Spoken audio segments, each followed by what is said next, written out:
Hey guys, welcome to Smart Trades with Kevin Weekend Stock Talk. Today is August 12th, and we're looking at the SPY, or the Spider, which tracks the S&P 500, and we're looking at the 180-day chart. So the one thing we want to keep in mind is we talked about in the last video that was on Thursday evening, we talked about the potential for a trend change, and we were beginning to see signs of it at the end of the day on Thursday. In fact, we did continue to fall. Now, let's take a look at specific trends because we have a resistance line situated around 286.90 and we have a support line that is supposed to be around 284.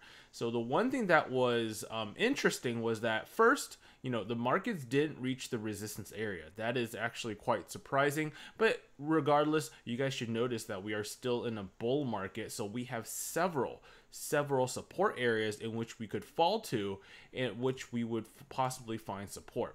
Now, the first area was around 284, and the problem with this chart is you guys can see that we gapped down from last Thursday to Friday, and we made some sort of candle right at the 20 period moving average. So number one, that's good in that we could start reversing here, but what was bad, and you guys should realize this, is how come, you have to ask yourself, how come we were not able to recover over the 284 mark by the end of the trading day? So you might be looking at, here's the intraday chart for the SPY, and take a look at this, right? You guys can see that it was dropping, and then all of a sudden, I did not change these lines, guys. Once again, these lines have been situated here, and you guys can see that this line all of a sudden became a resistance point for the SPY. Look at that. 1, 2, 3, 4 plus rejections at the resistance. And you guys can see, even though we did drop to 282.36, we didn't manage to recover over this resistance line.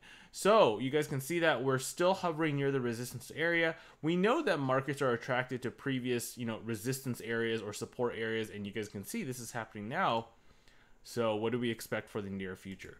Well, right now, there's a lot of discussion, 50-50 discussion on whether we're going to reverse now or whether we're going to continue on downwards. And I need you guys to pay attention that there are several support areas. We have certainly a support at 279.35. This support is actually a really strong support, and this is an area where we can actually go long if the markets drop to that area. There's also a couple of other support areas, but they're really not as strong, and you guys can see that in the near future we could test this resistance again. That is certainly possible, and then we'll see what the reaction of that is. For now, I am staying out of the market because even though we formed this possible reversal area, it's not worthy enough, because this was only, even though this looks like a big drop, this is actually a pretty small drop in the big picture of the bull market. Remember, we can fall all the way to the red line, which is now situated at 276.55, and still be bullish with the market. So, regardless of what happens, I'll be watching, but right now it's on a downtrend. That's all we can say. Looking at volatility, or TVIX, we see volatility on the 1-year chart. What happened? We came really close to the 20 period moving average and got rejected and came straight down and made a flat candle. We did gap up. I told you guys last video about what? About it would not be surprising in which we would gap up. Remember, we talked about how we get red candles making all-time lows, and then all of a sudden we gapped up. What happened? We made all-time lows, and all of a sudden we gapped up. No surprise, right? That should not be a surprise, but you guys can see that we're still getting rejected at the 20 period moving average. So that's one thing to note. And then looking at volatility, can you guys see the sell-off that occurred, right? We hit near the top, the 20 period moving average, and immediately we started selling off. So, the bullish flavor of the markets is certainly there. Whether we have a more downtime with the bearish pattern, in the short term, that's up to the markets. And right now, we'll just take a look and we'll see what happens. All right. /CL crude oil futures. All right, we talked about crude oil, guys. So here's crude oil. I was looking for, because of this candle, I was looking for a retest of this moving average, in which I would look for an entry into crude oil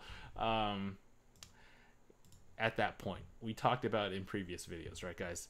And unfortunately, it was during 3:55 a.m. in the morning in which we retested the support. So I wasn't able to get in. And by the time the market opened, it was, 8:30, 9:30 around here. It was already up several percentage points, and I was no longer excited to enter a crude oil position. So one thing to note is if you guys were in crude oil, fantastic. Great job at that point. And look how we got rejected at the 67.74 mark. Guys, these are resistance areas that I put up here, and you guys can see that, one has to question, why couldn't we go on further? Couldn't crude oil just continue bounce off and continue going higher? Well, yeah, that's because we identified a resistance area beforehand, and therefore you guys can see that it had a very hard time. It continues to have a very hard time trekking above the resistance area. And guys, this is all taught in the course, the Smart Trades course, that will be released in a few weeks. So hopefully you guys will take a look at that as well. But look at this, right now on the 1-year chart for crude oil, we see it getting attracted here. We could continue to get rejected and continue on lower. Doesn't have to hit the support this time. It could, it doesn't have to, but certainly if we end up near somewhere around here, that could be another great entry point into crude oil. That would be my entry point into crude oil as well. But right now, I'm not going to play an upside. Sure, it has the potential to cross this resistance, but right now, I think I would just wait now one more day to get into a better position for crude oil. But again, nothing wrong with this chart. We're seeing a bounce off that is certainly positive for crude oil, which follows UWT, right, guys?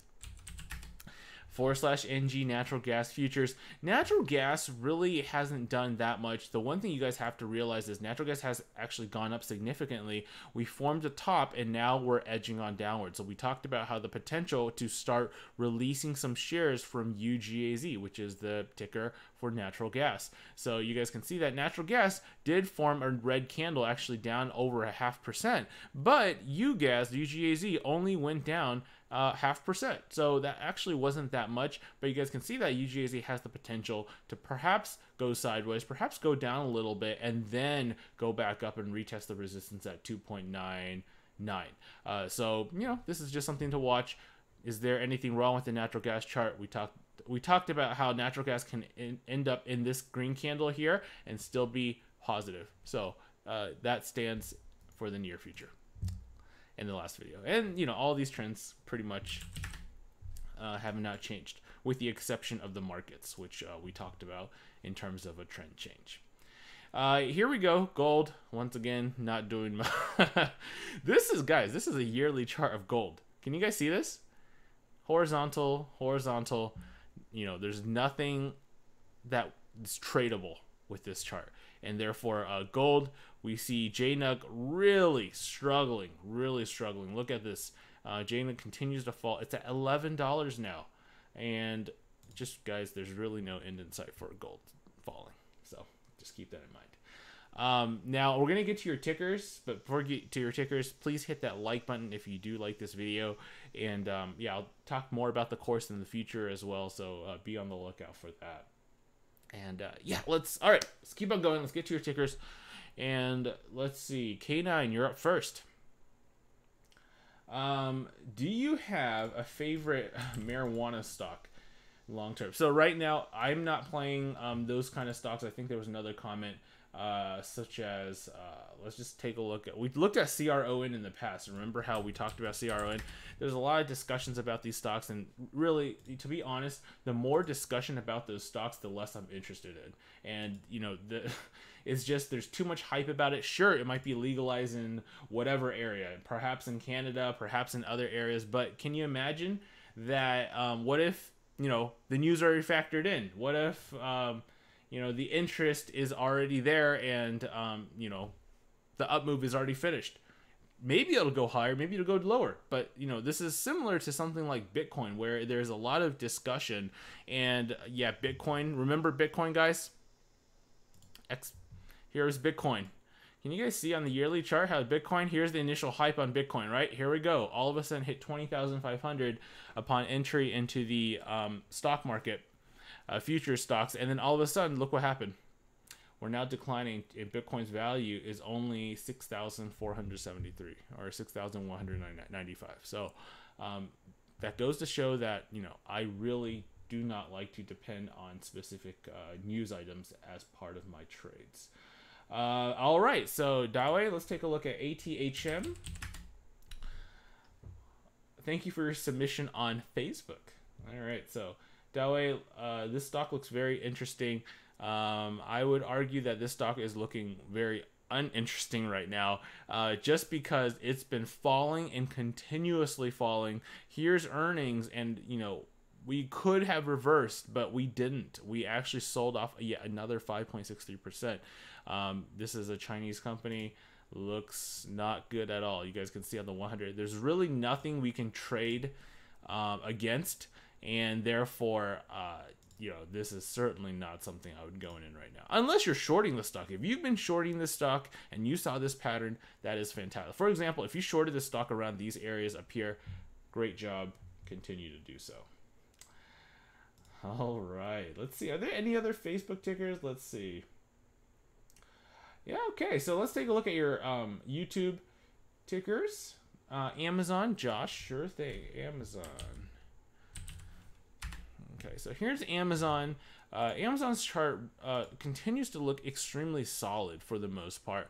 The one thing you guys can see is when we're very overstretched over the 20-period moving average, sure, we can come down a little, but you guys can see that at some point, I'd like to wait for a more major correction, and major, it's really not that much, but a more significant correction on Amazon. Perhaps if it gets to 1830, that would be more interesting for me. Right now, it's at the peak. Sure, we can continue to make all-time highs if, especially the indices continue to make all-time highs, but right now, you know, you could if you want to, but you know, it's a toss-up. I personally wouldn't. Tam, Twitter. Yeah, so we talked about Twitter. Twitter is in huge trouble. Last time we talked about Twitter was this massive drop. You know, partially was the catalyst is the earnings, but we continue to drop afterwards, and Twitter is in huge trouble.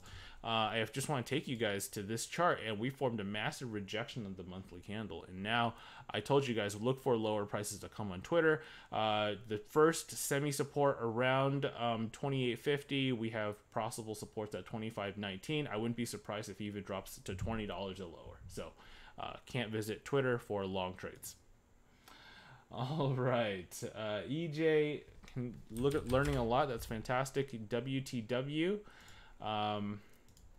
WTW. Wait, did we just do WTW? Huh. Oh, yeah. I think we did. But, yeah, we can't invest in this one. Oh, this is... Wait. No. Okay, so this is Weight Watchers. This chart looks a lot like the chart... Dawei, the one that you sent me, ATHM.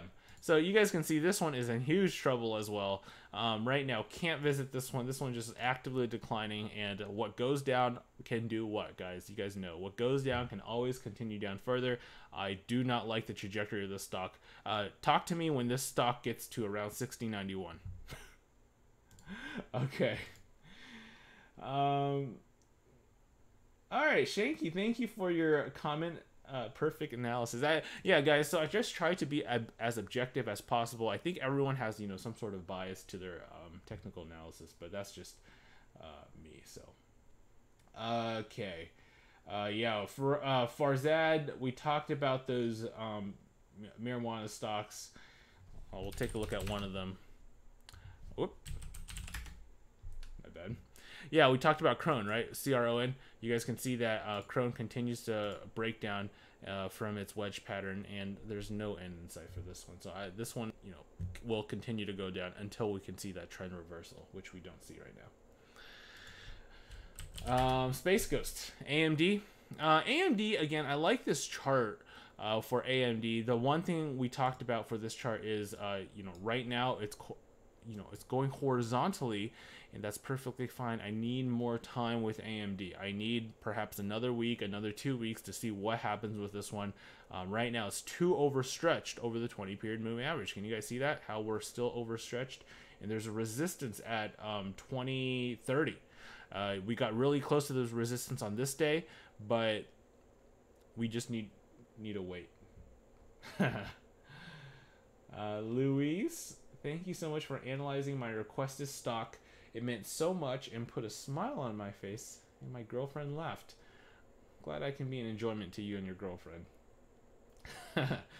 All right, Addy Boy, PRU. Oh, Tango, did you call out AMA? Oh, okay. PRU. Oh, okay. We talked about Prudential last time, and guys, okay. So I wasn't supposed to do this ticker, Addy Boy, but since I just saw your ticker, I thought it was from the previous video. We talked about Prudential last Thursday. Remember when you guys were talking about this tail candle right here? Actually, let me tell you a 1-year chart.